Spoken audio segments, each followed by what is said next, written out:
Эме Бабановдун банк боюнча, жанагы эмелер боюнча.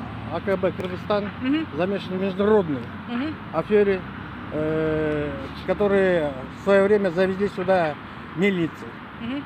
А на самом деле этих мельниц не было. Заместо них привезли какие-то 50 или в 47 году или 50 году это зернодробилки намного дешевле, которые обходятся.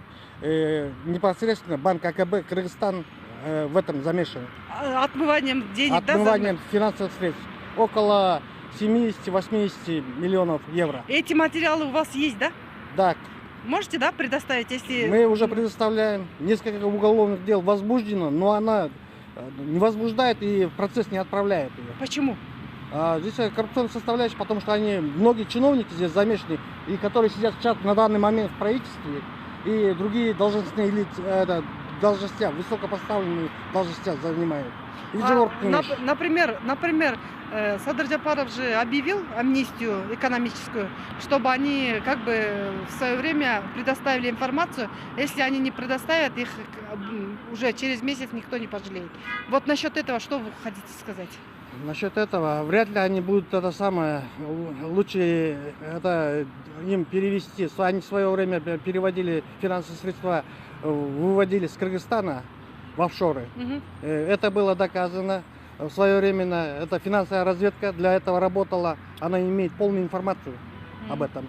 Финансовая полиция, также прокуратура, также ГКМБ.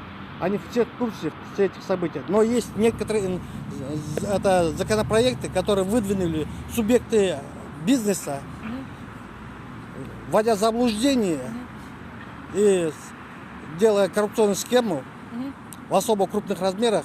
Они отмывали деньги, финансовые средства в офшоры. Мы Элет Куйгою написали письмо обращения по поводу того, чтобы Садыр Нуркожоев взялся за эти дела. Ну, как бы он привел правовое поле.